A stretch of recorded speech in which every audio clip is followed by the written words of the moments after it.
자, 그럼 저희가 토로 라운드테이블 참여하시는 우리 선생님들 한 7분 되는데요. 시간을 좀 전략해서 제가 이제 시험 한번 보죠. 먼저 우리 시간을 얼마나 사용하는지 그래서 한번 토론을 게임 한번 해보겠습니다. 우리 연세대학교 문명재 교수님부터 제가 부탁을 드리겠습니다. 예측하지 못하는 게임을 했습니다. 예측하지 못하는 게임입니다. 고맙습니다.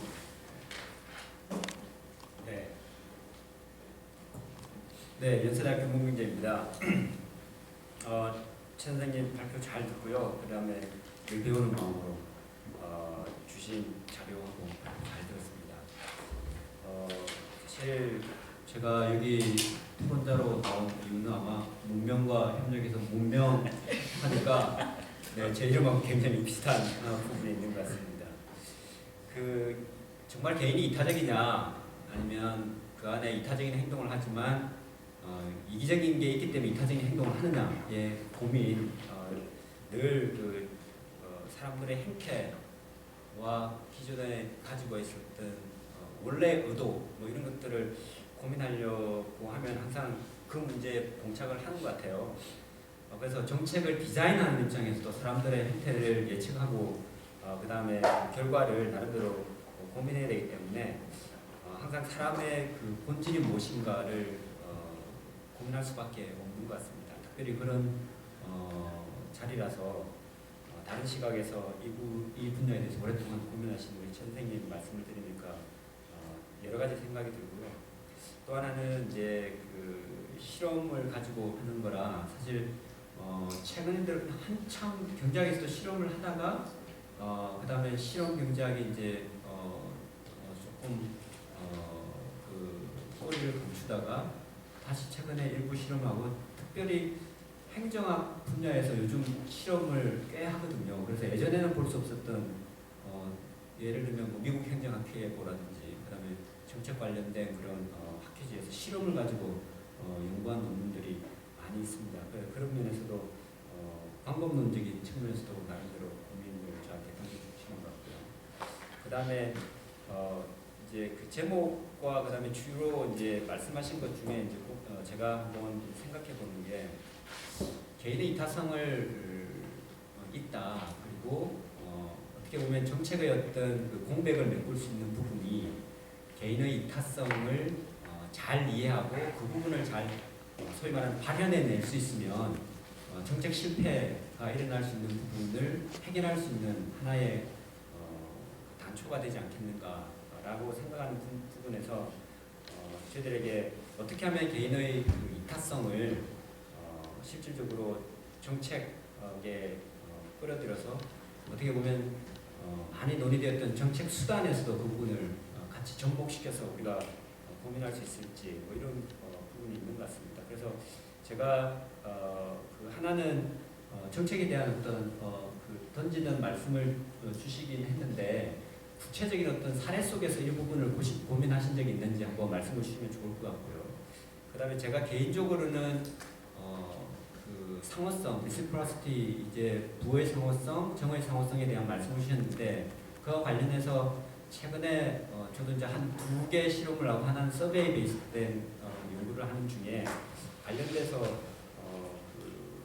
연구했던 잠정적인 결과를 말씀을 드리면서 조금 코멘트도 받고 싶은데요. 그건 뭐냐면 우리가 이제 상호성이 많이 논의되던 게 사실은 유교적인 가치에서 상호성이 많이 이야기가 됐습니다. 왜냐하면 누가 조금 해주면 나도 해줘야 되는 그런 부분이 있고 그 다음에 소위 말해서 체면 이런 부분도 있고요. 그래서 통상 유교적인 가치하면 나오는 것 중에 핵심적인 게 상호성인데 이 상호성이 실질적으로 개별 조직 차원에서 상호성이 어느 정도 됐을 때 여러 가지 혁신적인 일들이 일어나나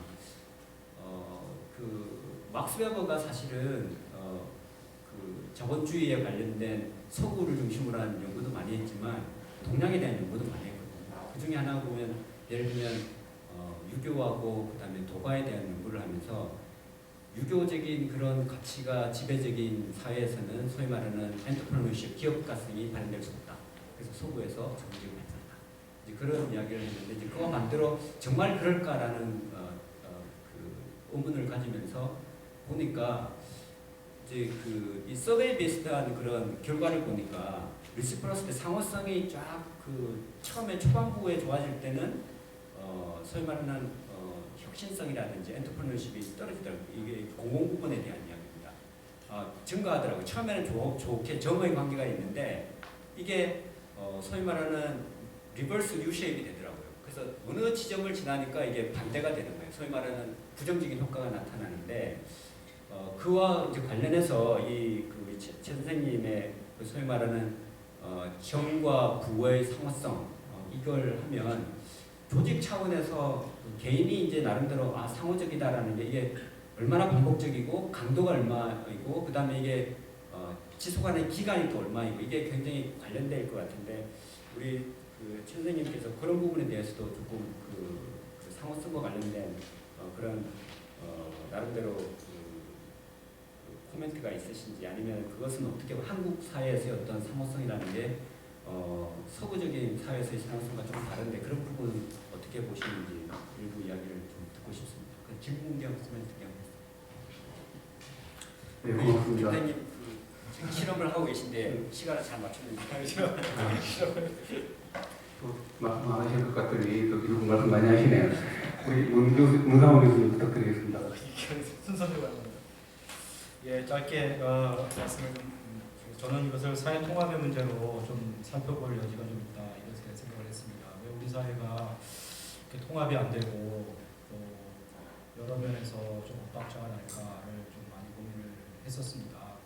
최근에 이제 좀 저는 생각하고 있었던 게 이게 정의의 문제가 아닐까, 공정하지 않은 어떤 원칙 그리고 공평하지 않은 어떤 분배 이런 것들이 자발적 협조를 가로막는 거 아닐까 하는 가설을 마음속에 좀 가지고 있었는데 최 교수님이 실험 경제학의 결과를 보니까 마침 제가 생각하는 것과 글쎄 제가 아전인수격으로 해석하고 있는 건지는 모르겠습니다만 결국은 뭐냐면 결국 협조를 이끌어내는 것은 게임의 반복에 있는 게 아니라 누구랑 파트너를 하느냐에 있다. 결국 어떤 파트너냐, 즉 자기가 속한 팀이 모두 공정하게 프리라이더 없이 협조를 잘하는 파트너들을 만났을 때는 자기도 협조를 잘하고 그게 아니고 반대로 협조를 잘 안 하고 너나 없이 프리라이더를 하는 파트너들을 만났을 때는 본인이 컨디셔널 아까 말씀하신 컨디셔널 코어퍼레이티브니스에 의해서 자기도 협조를 안 한다.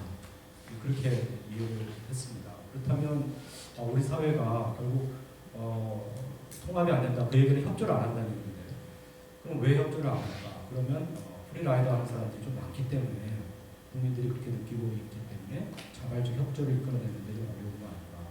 그렇다면 정책적인 어떤 시사점은 그런 프리라이더 하는 사람들을 좀 소수로 이렇게 줄이고 나름대로 공정한 게임의 룰과 공평한 정책을 우리가 추구한다면 사회 통합의 문제는 어떻게 보면 쉽게 해결될 수 있지 않을까 하는 생각들을 좀 해보았습니다. 그래서 공정한 조세 정책이라든지 그리고 어떻게 보면 재분배적인 복지 정책을 적절하게 국민들의 시각화에 성공한다면 통합의 문제가 줄어들지 않을까 그런 생각들을 좀 해보았습니다. 그리고 또 하나 포인트 좀 흥미로웠던 건 뭐냐면 만약에 개인이 시리어스한 어떤 프리라이더 프로블렘을 자기가 겪고 괴로워하고 있었다면 스트레인저 게임보다는 오히려 파트너 게임에서 더 악효과를 가져올 수 있다. 더 협조 안 하고 더 어긋나는 행동으로 갈 수 있고 오히려 저해용이 될 수 있다는 결론도 굉장히 의미가 있는 것 같습니다. 한 번 만났다가 헤어지는 사람끼리라면 이게 이제 매번 리셋 게임 되니까 처음부터 시작하니까 오히려 프리라이더 게임 현상을 체험하더라도 잊어버리고 말 텐데 이게 반복 게임으로 들어가다 보면 저 사람 지난 회에는 프리라이더 했지 그럼 나도 이제는 저 사람 또 만났으니까 프리라이더를 해야겠다 이런 식으로 비협조가 오히려 강화되는 측면이 있을 수 있다. 아이러니하게도 우리 국민 경제와 우리 사회라는 것은 반복 게임에 가깝고 계속 파트너 게임에 가깝고 보던 사람을 계속 볼 수밖에 없는 그런 상황인데 이런 상황에서 프리라이더를 목격한 사람이 다음 라운드에서는 자기도 프리라이더가 되고 오히려 더 심하게 프리라이더가 되고 이런 현상들이 사회 통합에 좀 부해영향을 미치는 게 아닌가 그런 고맙습니다. 마태준 교수님 부탁드리겠습니다.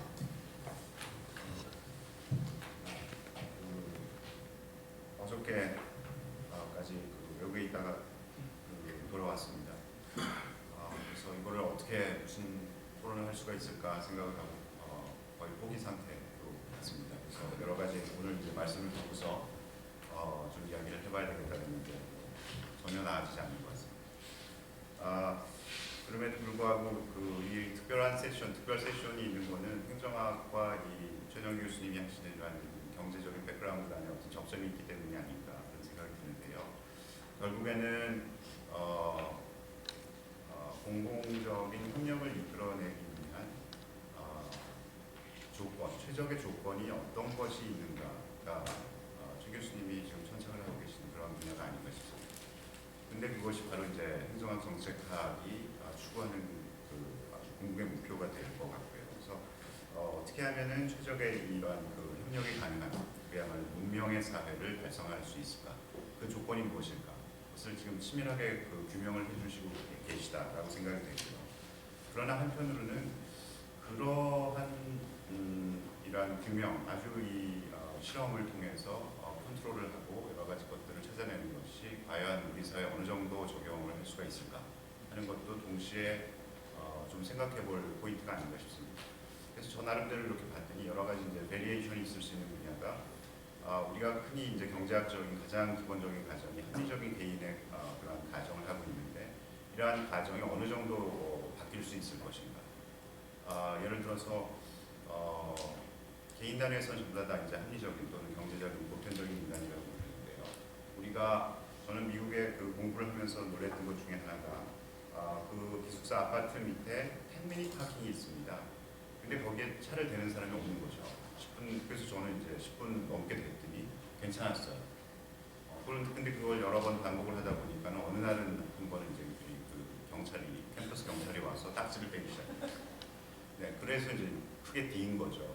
그래서 그런 과정이 있으면서 이게 뭐라고 부를까요? 그러니까는 어떤 궁극적인 이타성 이런 것들이 어느 정도 있는가, 과연 이타성이 존재하는가, 아까 말씀을 드리면서 그런 생각이 잠깐 떠올랐었는데요. 그러니까는 여러 가지 기본적인 개인에 대한 가정, 그 다음에는 그 개인이 속한 여러 가지 집단, 국가 또는 여러 가지 어떤 사회, 이런 것들이 되겠죠.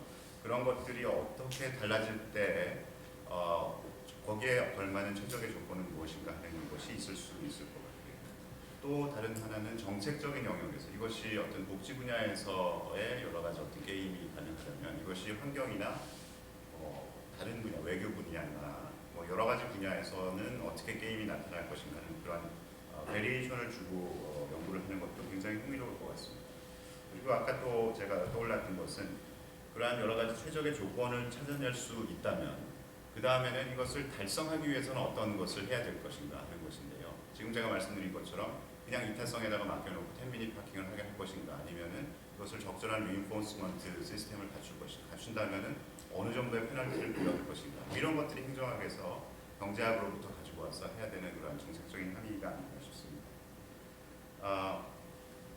그리고 마지막으로는 문 교수님도 잠깐 말씀을 하셨는데 최 교수님 말씀 중에 여러 가지 이제 파트너한테 배신을 당하면은 가장 치사한 느낌을 가지게 되고 치사해진다 이런 말씀도 해주셨고요. 무조건 협력이 되는 것은 아니다라고 말씀하셨는데 그렇다면은 여러 가지 이제 국회에서 우리가 국회의원들에게 표결의 결과를 널리 알려서 공공성을 좀 공공적으로 널리 알린다든지 이렇게 퍼블릭 쉐이밍이라고 할까요? 그러한 어떤 방법을 통해서 또는 갈등이 교착 상태에 있을 때 이거를 첫 번째 퍼스트 라운드에서는 반대를 했던 사람들이 누가 반대했다라는 것을 알게 해서 그 다음에 세컨드 라운드에서는 좀 더 이렇게 협력하는 방향으로 그렇게 가지고 갈 수 있는 이런 정보의 공개, 투명성 이런 것들을 적절하게 좀 활용을 하면은 훨씬 더 협력을 달성을 하는데 도움이 되지 않을까 저는 그런 생각도 들고 왔습니다. 네, 이상입니다. 네, 고맙습니다. 박수민 교수님 부탁드리겠습니다. 조금 굉장히 허탈해지는데요. 저 여기 나올 때 이제 토론자가 7분이시잖아요. 그래서 이 주제를 가지고 다들 얼만큼 준비를 해올까 굉장히 고민을 하다가 오늘 나오지 말까 생각까지 했었습니다. 관련된 연구를 뭐 찾아보긴 했는데 사실 최경규 교수님하고 알게 된 것은 한 2008년도에 제가 조직 행태론이라는 수업을 가르칠 때 뭐 관련된 논문을 분석을 했더니 이타주의로 네이처지에 경제학자로서 처음 글을 기고하신 분이 이제 나왔는데 당시 저희도 뭐 행정학 쪽이니까 이타주의나 공익에 대해서 관심을 가지고 있었기 때문에 논문을 한번 찾아보고 초청해서 특강을 들었었습니다. 그래서 이번에 이제 우리 김태혁 교수님이 전화를 주셨을 때 최정규 교수님이 얼마만큼 이제 연구가 진행이 됐었는가 이제 그런 부분도 한번 보고 싶었고 그래서 상당히 벌써 이제 행동으로 갔었구나. 그때 첫 번째 논문은 제가 기억하기로는 이타주의가 어떤 개념을 가지고 있는가에 대해서 굉장히 고민하시면서 썼던 것 같고요. 지금 그게 이제 사회적 행태로 어떻게 나타나고 있는지에 대해서 실험 조건에서 이제 실험을 하신 것 같은데 맨 마지막에 나온 결론을 보고 조금 저는 솔직히 말해서 약간 이탈했었어요. 이제 결론이 이제 결국은 시민적 덕성에 많은 부분들을 좀 의존하고 계신 것 같아서 아직 우리가 해결하지 못한 행정학적인 문제를 많이 던져주신다. 그래서 그 사이에 어제 오늘 제가 한 10편 정도 책 5권 보통 이제 제가 수업 시간에 쓴 거죠. 수업 시간에 썼던 책을 다시 한번 읽고 논문도 몇 편을 찾아봤는데 순서대로 쭉 보면은 제가 수업 시간에 도덕 감성론이라고 아담 스미스의 그 보시면 중간에 가난한 자의 아들이라는 짤막한 편이 있는데 거기에 보면은 이 가난한 자의 아들이 부자가 되기 위해서 열심히 노력했던 부분은 이제 인간의 이기심에 근거하지만 그 결과가 사회에 결국 혜택을 준다라는 어떤 이타적 결과에 대해서 얘기를 하고 있습니다. 요즘은 이제 그 사이 뭐 수많은 고민들에 대해서 얘기를 하고 있고 그건 뭐 제 수업 시간에 쓰는 거고 수업 시간에 또 쓰는 것 중에 하나가 이제 최 교수님이 맨 마지막에 얘기하신 그 시민적 덕성을 얘기하는 게 결국 마이클 샌들도 마지막 결론을 시민적 덕성에 관한 규정을 내주고 있습니다. 그래서 뭐 크게 출발, 그러니까 고전 경제학이나 지금의 와서의 어떤 그 경제학이 쭉 가는 흐름은 우리가 행정학자가 보면 크게 다름이 없다라고 생각이 되는데 그 사이에 나왔던 논문들을 이렇게 쭉 봤더니 이제 최경 교수님 지금 파트너하고 스트레인저 컨디션에 대해서 얘기를 하고 있고 그 다음에 정보가 어떻게 공개되느냐에 따라서 이제 달라지고 있다는 얘기를 하셨는데 최 교수님이 보여주셨던 어떤 결과하고 이전에 지금 뭐 경제학교에서 나온 결과들을 보면 사실은 제가 찾은 바에 의하면은 일관된 결과가 안 나오기 때문에 최 교수님의 이제 이렇게 의미가 있는 것 같아요. 그러니까 스트레인저 상황에서 더 협력이 더 잘 일어날 수도 있고 파트너 상황에서 잘 일어나는 게 거의 제가 찾아보니까 한 50% 정도, 50% 정도 되는 것 같아요. 그리고 이제 책들을 보니까는 요새 나온 책을 한 5년 된 건데 펭귄과 리바이드 그래서 협력이 어떻게 이기심을 이기나 부의 기원해가지고 뭐 슈거스케이프를 통해가지고 이제 불평등이 어떻게 분배되는가 해서 그 이타주의에 대한 얘기들을 많이 하고 있는 것 같습니다. 그래서 세상은 뭐 지금 우리가 얘기하는 좌파나 우파가 얘기하는 어떤 이념이 다 깨진 상태에서 논의가 되고 있고 그래서 고전 경제학적 가정들이 맞지 않나 그래서 지금 나타나고 있는 게 뭐 복잡계 경제학이나 그런 것들이 쭉 이렇게 일련의 흐름인 것 같아요. 자, 그럼 우리 행정학은 우리가 여기서 이제 한번 저희는 실천과 대안을 찾잖아요. 그러면 심리적 특성에 대해서 어떻게 기대할 것인가, 뭘 만들어낼 것인가. 제가 서울대학교 와서 이제 늘상 고민하면서 얘기하는 게 있습니다. 저는 이제 연세대학교를 나왔고 18살 때부터 많은 친구 18살 맞죠? 18살 때부터 이제 행정학을 배우는데 아마 행정학 배우는 책을 찾아보시면 상당히 많은 80%에서 90%가 그걸 얘기를 하고 있습니다. 근데 이제 서울대학교는 학교 행정학과가 없고요. 무슨 얘기를 배우냐면 기본적으로 서울대학교에서 고시를 가장 많이 내고 현재 관료들을 이렇게 쭉 60년대부터 지금까지 관료 출신을 보면 대부분 서울대학교 경제학과 경영학과 출신이 제가 경험적으로 50%가 넘습니다. 근데 그 분들이 대학교 18살 때 들어와서 맨 처음 배운 게 미시경제학입니다. 그리고 그 틀을 가지고 평생을 살아가는데 경제학자들하고 행정학자 이렇게 일을 뭐 섞여서 할 기회가 참 드문데 오늘 같은 일이 참 드문데 공공기관 평가에 보면은 한 절반 정도가 경제학자고 한 30% 정도가 행정학자인데 같이 얘기를 하다 보면 굉장히 서로 뷰가 틀린 것을 느낄 수가 있습니다. 그분들은 항상 결과와 수익에 관심이 있고 중간 프로세스에 대해서 관심을 가지고 있는 저희 행정학자들에서 굉장히 비효율적이고 이상한 나라의 앨리스처럼 쳐다보시곤 해요. 자, 그럼 우리나라 경제 발전을 한 10년 정도 그 서울대학교 출신 내지는 경제학 백그라운드 분들이 기본적으로 인간은 이기적이다. 그다음에 시장도 안전하다. 그 이퀄리브리움을 가지고 올 수 있다. 고전 경제학이 가정하고 있는 그 조건들을 가지고 수많은 의사결정을 해왔다. 그리고 앞으로도 할 것이다. 라고 생각을 한다면 발전론적 어떤 굉장히 고도의 성장기에는 그런 분들의 의사결정이라는 것이 굉장히 효율적으로 작동했을 것 같아요. 그리고 이제 그 결과가 현재 우리나라라고 생각을 하는데 한 90년 제가 보기엔 IMF 이전, 첫 번째 IMF 이전까지는 잘 작동을 했다고 생각하는데 그럼 앞으로의 어떤 그런 국가의 최고의 엘리트들이 관료 엘리트들이 결정하는 의사결정의 프레임이 그대로 간다면 우리나라가 제대로 작동할 것인가에 대해서는 상당히 저는 회의적으로 생각이 듭니다. 사회가 너무나 많이 바뀌었고 정보라는 것이 너무나 오픈되어 있고 지금 오늘 저희가 최근에 맡고 있는 메르스 사태만 봐도 지금 예전적인 가격으로서 전혀 들어맞지 않고 있거든요. 그래서 이제 최근에 저희 서울대학교 총장님하고 얘기를 할 때도 학부의 행정학이라는 과목을 필수적으로 듣게 하는 것이죠. 아니면 공부에 관한 부분들을 10대 듣게 하는 이제 20대 사고학부들이 하는 굉장히 중요하다라는 말씀을 드렸습니다. 지금 뭐 정부에서는 인사혁신처를 따로 만들어서 최근 뭐 부패나 뭐 여러 가지 나오고 있는 부분에서 어떻게 대응을 할 것인가라고 얘기하는데 사실 협력이라는 기제가 잘 되면 모든 게 잘 될 것 같은데 거짓말하는 착한 사람이라는 게 에리얼의 경제학자죠. 그분의 책을 열심히 보면 중간에 이런 내용이 있어요. 부패도 협력적 상황에서 훨씬 더 잘 일어난대요.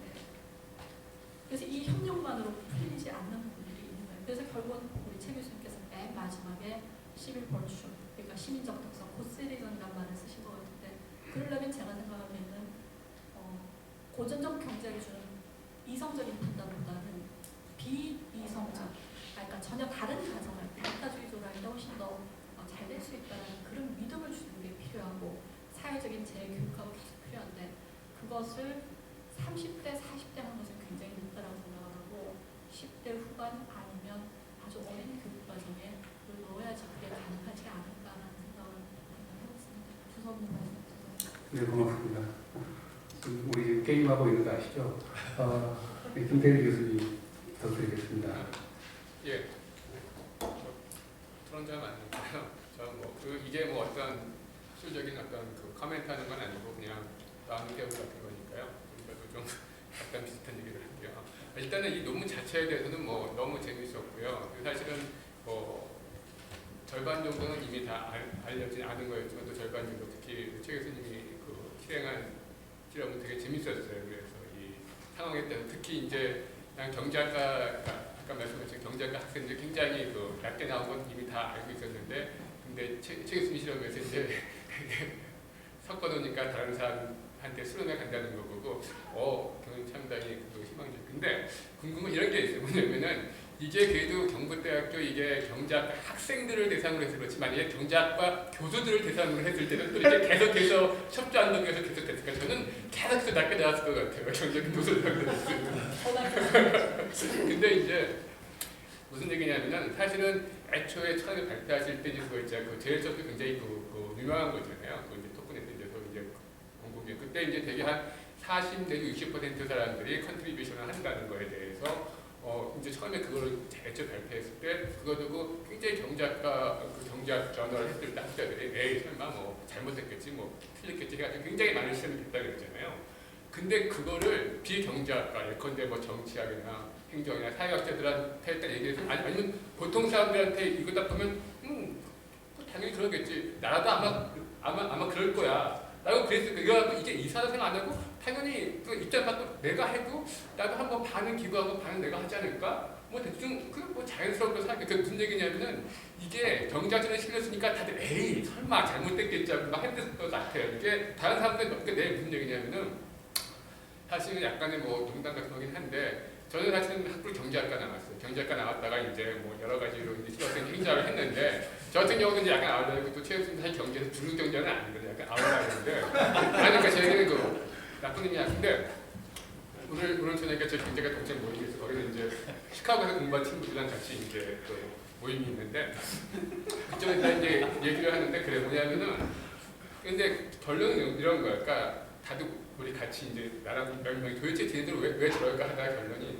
이게 사고 방식이 다른 것 같다. 이 세계를 보는 세계관 자체가 경제학자들은 다르다. 그러니까 그게 낫다는 얘기 아니라 완전히 철저하게 이제 그런 얘기를 했어요. 그래서 그렇게 보통 사람들이 완전히 다른 세계관을 갖고 있기 때문에 그 내는 지극히 합리적이고 자연스러운 것들인데 이제 좀 그런 저는 경제학의 기본적인 모든 것들은 다 굉장히 다 타당하지만 이제 뭐 지금 무슨 얘기인지 다 알 거예요. 근데 그런 얘기를 했는데 그러면서 이제 고민이 뭐냐면 아까 우리 좀 말씀하신 것처럼 아까 사실 관료들 얘기를 했잖아요. 근데 학자들도 그렇지 않아요. 특히 이제 뭐 최근 몇 년 전에 그 글로벌 금융위기를 겪으면서 그때 또 많은 비판이 나왔었잖아요. 왜 그럴 수밖에 없다는 얘기 나왔는데 결국은 근데 경제학이라는 게 특히 이제 굉장히 세상에 중요한데 너무나 전문적이 되다 보니까 비경제학자들이 이제 참여 못하니까 그들만의 리그가 돼가지고서 그 세계관을 가진 사람들끼리 하는 게 거의 사회에 굉장히 큰 영향을 미치잖아요.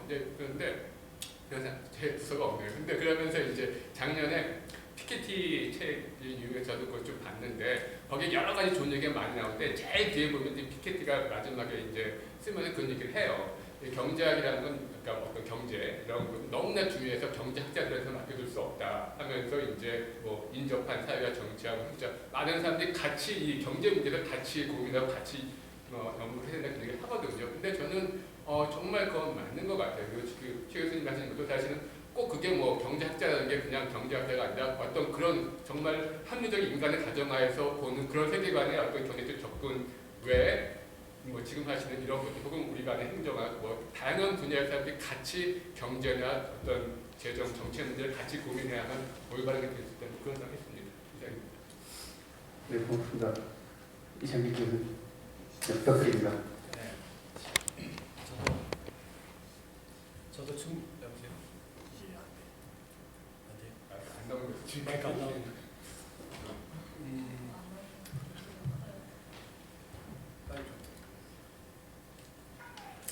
저도 사실 준비하다가 포기했습니다.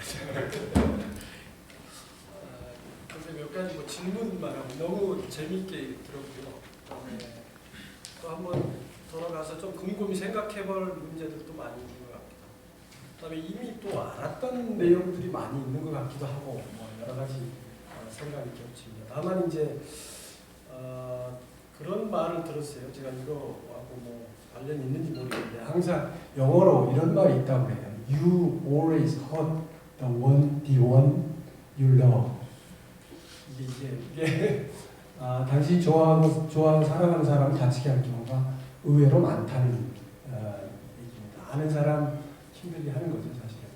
그게 이거 어떻게 연결되는지는 모르겠는데 하여튼 이제 사회학하는 사람하고 이렇게 행정학이나 이렇게 하는 사람하고 경제학하는 사람하고 좀 차이가 나는 게 지금 말씀하신 내용의 뭐 도덕 그 감정을 표현한 그 내용 플러스 사실 우리 얘기는 주로 제도의 얘기, 그다음에 조직의 얘기, 그러니까 비합리적인 행동으로서 나타날 수 있는 게 대부분 이제 제도의 얘기, 규범의 얘기, 조직의 얘기, 그다음에 네트워크 이제 최근에 나온 네트워크 얘기 네 가지 정도가 되는 것 같습니다. 그래서 혹시 이런 지금 도덕 감정이라는 걸 가지고 이렇게 게임을 했는데 그 게임이 제도나 조직이나 네트워크 쪽에 이렇게 확장해서 적용할 수 있는 건지 이게 좀 궁금하고요. 그다음에 이제 뭐 저도 두서없이 이야기하겠습니다. 사회학에서 얘기하는 주로 얘기들하고 경제학에서 하는 얘기들하고 좀 차이가 있는 것 같은데 사회학에서 얘기하는 뭐 메디드니스나 이런 식의 접근과 지금 말씀하신 공공 선택의 그 이론이라는 이런 그 검증의 과정이 어떤 차이가 있는지 좀 그게 좀 헷갈리고요. 그래서 이게 어떻게 보면 이타적 계산이 아니냐 뭐 이런 생각도 해보기도 하고요. 또 한 가지는 그 아까 나온 내용 중에서 유심히 본 게 그룹 베리언스하고 뭐 위딘 베리언스가 좀 다르다고 이렇게 표현을 하셨는데 그 PS의 경우에 자주 많이 하면은 뭐 내부적인 눈치를 더 많이 본다는 건데 그룹 간에보다도 근데 이게 우리 한국 사회에서는 이렇게 하지만 실제 미국이나 이런 그 다른 나라에서는 아까 말씀도 하셨지만은 경북대 학생이 아닌 뭐 일반 서울에 있는 학생이나 아니면 미국에 있는 학생도 똑같이 이렇게 적용될 수 있는 건지, 특히 우리나라 상황에서 위딘 베리언스가 더 낮게 나타나는 건지, 그게 좀 의문이 듭니다. 또 한 가지는 결국 투명성을 높이면 어떻게 해석을 하니까 투명성을 높이면 이게 협력이 떨어진다 이런 결론이 날 수도 있겠다 하는 생각이 들겠어요. 예를 들어 계속해서 상대방의 패를 계속 보여주면 보여줄수록 자기는 더 이렇게 질수에 들려거나 자기 이익적으로 판단을 하기 때문에, 그러면 그럴수록 투명성이나 개방성을 늘리면 늘릴수록 오히려 협력의 정도는 떨어지는 거 아니냐 하는 게, 아까 제가 영어로 얘기했던 거랑 비슷한, 정말 사랑하는 사람에 대해서 훨씬 자기가 많이 알기 때문에 그 사람을 해치기가 아주 쉬운 거죠. 그래서 그 사람을 해치는 경우에 사례가 발생을 할 것 같은데, 그럼 우리는 투명과 개방을 계속 강조하고 있는데 그럼 협력이 떨어지는 거냐, 이걸 한번 생각을 해봤습니다. 이상. 네. 아주 차영기 교수님 괜찮습니다. 네, 부탁드리겠습니다. 뭘요? 이거요? 네, 앞에 선생님들이 다 말씀을 하셨고요. 이제 제가 실험한다고 했는데 세카부거든요. 앞에 종합 정리를 해드리면 앞에 대부분 한 50% 정도는 마이크로한 얘기를 하셨고요. 뒤에 부분 매크로한 얘기를 하셨는데, 저는 경제학자는 아닙니다. 경제학자는 아닌데 김철희 교수님 말씀 들어보니까 실험경제학이 주류는 아니라고 그러는데, 굉장히 저는 제 선호도하고 맞는 연구 같아요. 그래서 제가 옛날에 저도 행정학 공부하다 보니까 제일 싫었던 게 규범적인 연구, 반드시 그렇게 될 것이다, 공익이 아까 박 교수님도 말씀하셨는데 그런 식의 교육을 받다가 이제 비해별하게 가서 가만히 생각을 해보니까 결국 가서는 이제 주류경제학은 어느 게 주류인지 모르겠습니다. 저는 경제학 공부 안 해가지고. 근데 주류경제학에서는 이제 교과서적으로 이제 학부 수에서 배운 게 이제 개인은 이제 유틸리티 맥시마이저고 프로핏 맥시마이저를 할 수밖에 없고, 그게 무너지면 이제 시장은 설명이 안 되는 거죠. 시장이 설명이 안 돼가지고 그렇게 교육을 했는데, 실제 개인적으로 행태를 놓고 봤더니 그렇지 않더라 그래가지고 퍼블릭 게임은 어깨너머로 몇 번 들었어요. 논문도 몇 개 읽고 그랬는데, 당시에는 이제 전공부장 했던 거였는데 대충 개념 정도 알고 최 교수님이 쭉 정리해서 실어보니까 굉장히 재밌더라고요. 굉장히 재밌고, 야 저거 이제 잘만 모디파이 하면은 나도 좀 따라해볼까 이런 생각을 했었고요. 재밌는 게 이제 교육과서는 이제 규범적인 노모티브한 거에서 이제 디스크립티브 바이올레이션을 찾아가지고 인간의 행태를 이제 매일레이션이 있다라는 얘기인데, 거기가 이제 교육과서는 이제 개인의 이득이 아니라 타인의 이득, 그다음에 공동체 이득, 사회적 가치를 이제 실현한다, 이걸 가지고 굉장히 이제 방점을 두신 것 같아요. 근데 우리 쪽에서는 그게 규범적인 얘기죠. 공익공부에서 행정학에서.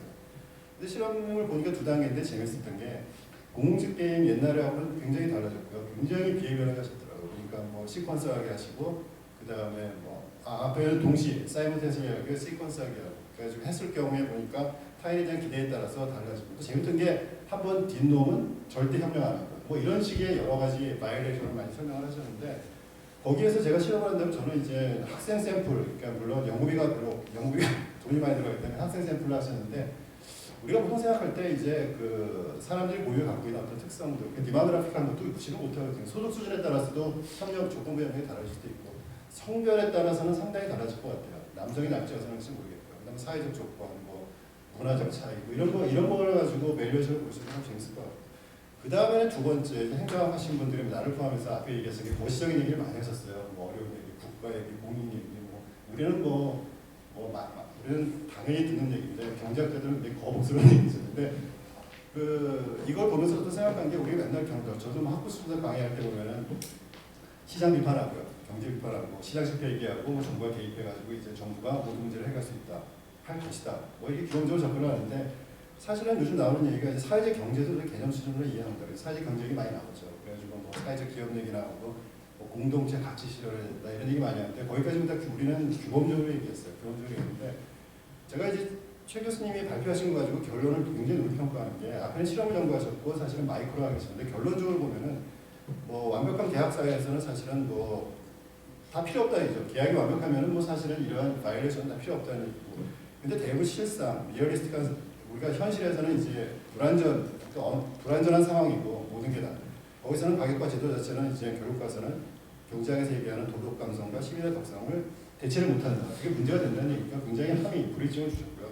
이제 거기에서 이제 우리가 함께 뭐 경제학에 대해서 어떤 여지가 나왔기 때문에 사회학, 행정학, 정책학 말씀하신 게 결국 가서는 인성, 뭐 사람의 시민의식, 민주시민의식 얘기하는 것 같아요. 민주시민의식, 학습과 교육. 결국 가서는 사람들이 아까 반복 실험하면서부터 뭐 배신을 당하면은 뭐 나는 협력하려고 했는데 협력 안 하면은 자기는 절대 협력 안 하고 내 기대 수준 이상으로 사람들이 협력을 하면은 나는 와서 따라갈 수밖에 없고 타일이 이익이든 아니든 간에 그런 거에 다 경험과 학습에 대한 어떤 교육 효과에 대한 그 어떤 그러한 함의도 갖고 있는 것 같고요. 그래가지고 사실은 우리가 뭐 민주 시민사회다 공동체다 다 규범적인 내용인데 최 교수님의 논문 결과 자체는 사실은 그런 쪽으로 경험적으로 증명하기 위해서 굉장히 좋은 논문인 것 같습니다. 감사합니다.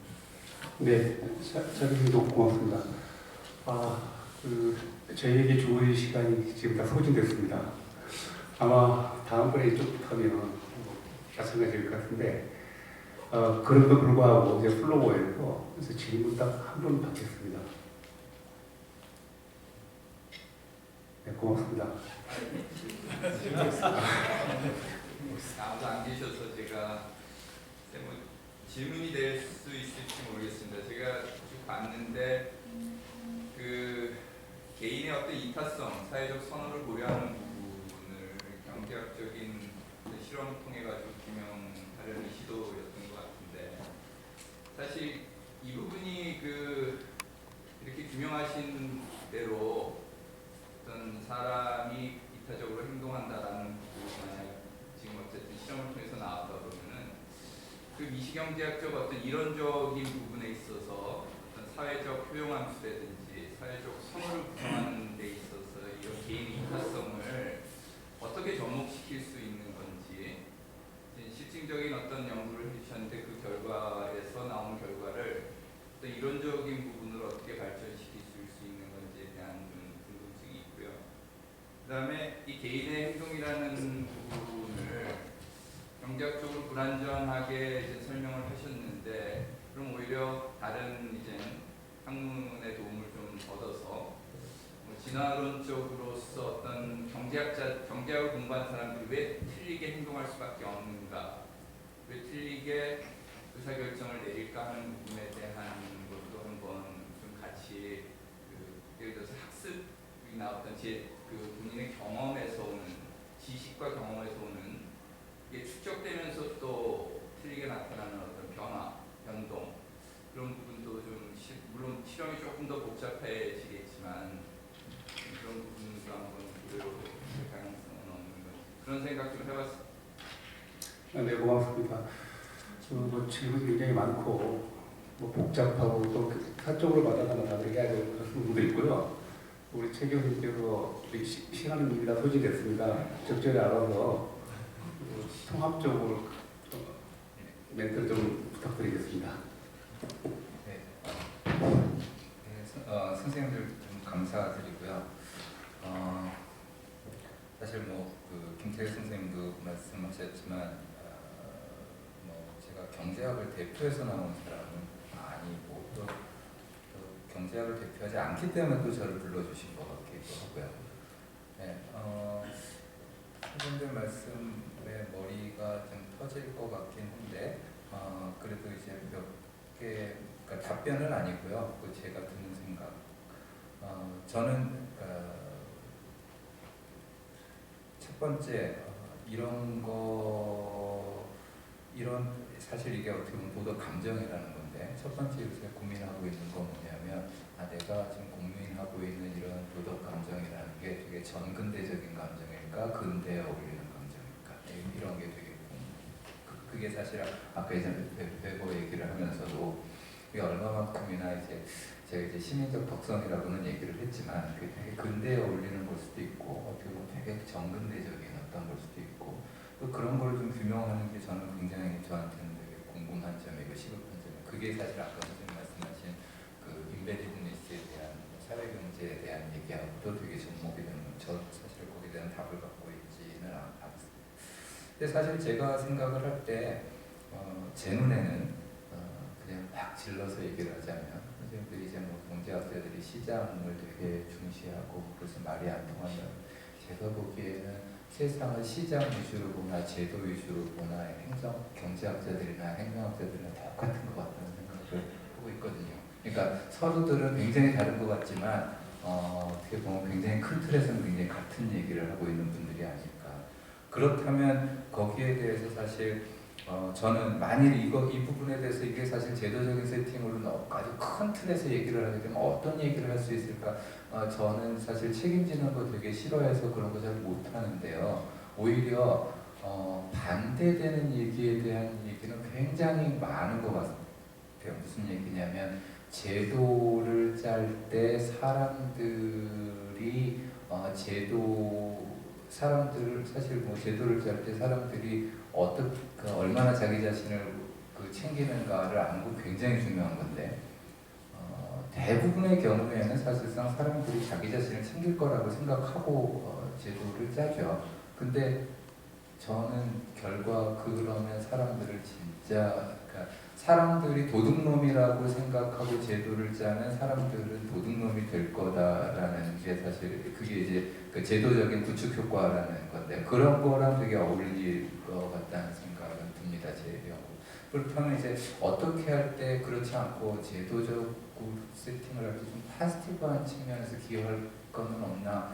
그게 사실 제가 생각하기에 그게 경제학에서는 소위 외부성에 대한 논의인데요. 그게 사실 외부성이라는 게 시장이 커버하지 못한 부분에 대해서 뭐 어떻게 할 거냐. 그게 이제 사실 아까 얘기한 대로 시장이 실패하면 제도가 들어가고 정부가 들어가고 이런 식의 얘기인데 그런 식의 시장 아니면 제도 이런 거 말고 외부성을 해결하는 데 하나의 여러 가지 다양한 방법 중에서 하나가 사실 이런 사회적 선언에 대한 해결인 것 같다는 생각이 들고요. 그래서 오히려 출발점은 뭐냐면 외부성이라는 게 경제학 교과서 맨 마지막에 나오는 아주 좀 부분적인 게 아니라 세상 도처에 외부성밖에 없다라고 생각을 하고 그 외부성을 해결하는 데 있어서 차 교수님이 말씀하셨지만 이게 완전한 계약이라는 게 불가능하다라는 생각을 하면 제가 고민하고 있는 부분이랑 많이 맞아떨어지지 않을까 이런 생각을 좀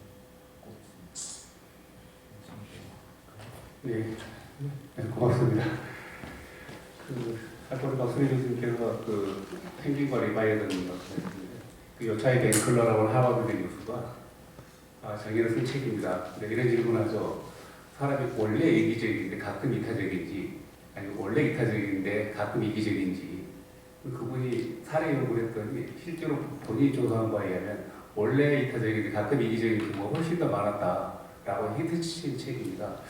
그게 에드워드 윌슨 하버드 생물학과 교수죠. 이제 뭐 이런 얘기를 하죠. 개인 간의 경쟁에서 이기려면 좀 더 이기적이어야 하고 집단 간의 경쟁, 어느 집단이 더 이길 것인가라고 할 때는 그 집단의 구성원이 얼마나 이타적인가에 달려있다라고 하는 게 이제 생물학적 연구에서 밝힌 결론인데 우리 인간도 생물학적 존재라고 한다면 참고해야 되지 않을까 뭐 이런 생각을 해봅니다.